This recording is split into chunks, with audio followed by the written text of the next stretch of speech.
So this is one of your bird paintings, This is a bird painting and a Mhm. memorial painting. right? Is And this this is the one where you actually inscribe names there in are it as well? names written in it, yeah. Names and specific names of artists who died. Kind of like I actually did this after I was in Washington and saw the Vietnam Memorial. memorial, Hmm. because I wanted like that kind of big black wall. And at the same time, I mean, each But I element, also each bird wanted, is illuminated. yeah, but I also Mhm. wanted, the light inside of it. I didn't want it just to be a reflective wall. I wanted it to, you know, a kind of have an interior to it as well.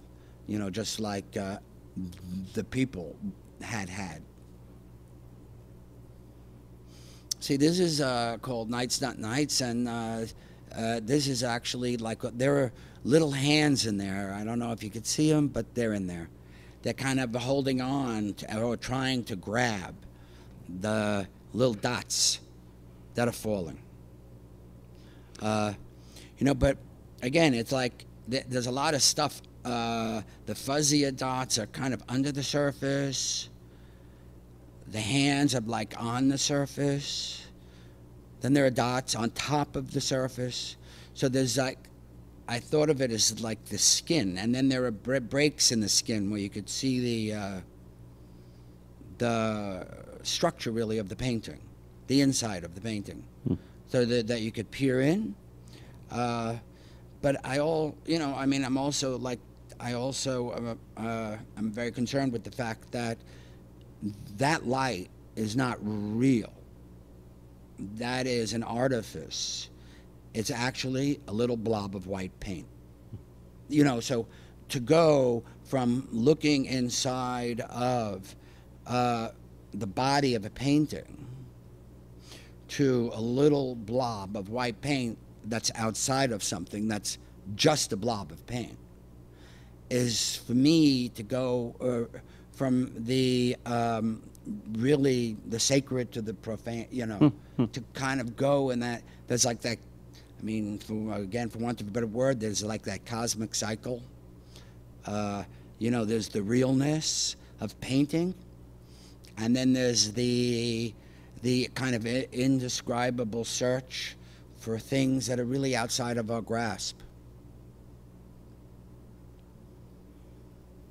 And I this think is the this is painting in the probably right gallery. outside. Yes, so people can see the lights in person.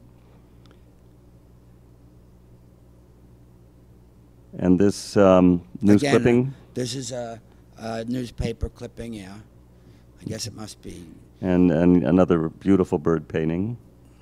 Yeah, that's a large bird painting where I think that's the first one where I took, I kind of had isolated birds here and there. And, I just thought of them, almost like the thoughts, when you're in your studio and you're working, there are kind of fugitive thoughts that never really come to fruition. And I just thought that, once in a while this bird flew in and out of a painting, a stripe painting, this other painting, those kind of like fuzzy, blurry dot paintings. So I thought I was going to collect all the birds. I put them in one painting.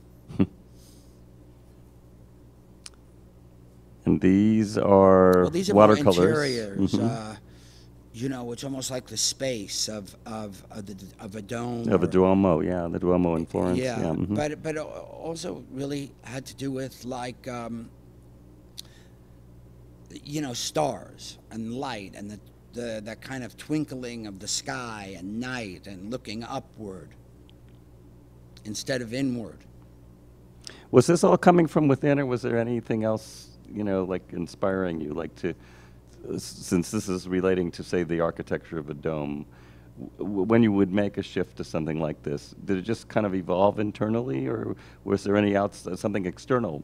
A lot of times something external. I mean, I guess, that's why I feel like a little bit like if your studio is like a lab and you're kind of like a scientist, you're always looking for like these little clues if you're experimenting. So what are the clues that you can break away and maybe bring something into the equation that will create a new structure? So yeah, sometimes it's just like I'll just see a few dots on a painting that kind of begin to become a figuration. I'll go, oh, that would be great if I just kind of flowed with that structure. Or sometimes I see an image, you know, in the books or my drawings or photographs, and I'll say, this kind of logically moves to this. You know, so there's a kind of internal logic, and sometimes there isn't an internal logic that I understand then. But later on, I just, you know, like you said, you know, like I said, the images make you in a way. So when I put them all together now, I actually can see what I'm interested in, because I never really knew.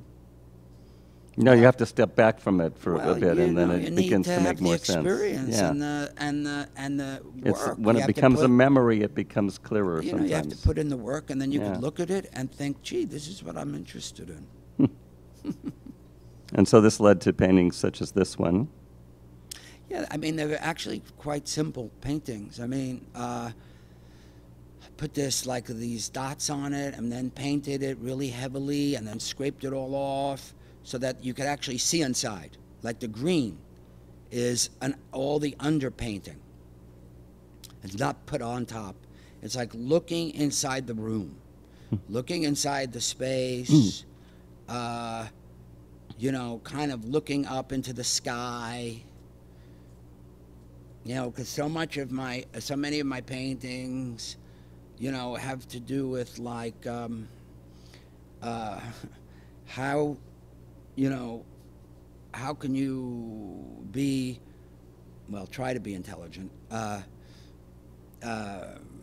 try to, you know, be political, even though I'm not a political artist, quote unquote, but have a sense of the world, the reality of the world, not, you know, not to kind of, you know, make it into a kind of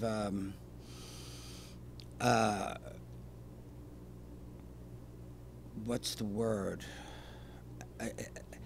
A fetish, a worshiping of pop culture, of products and consumerism and celebrity culture and media culture. You know, I'm just not interested in that. You know, everybody says they like popular culture. I said, well, I like unpopular culture.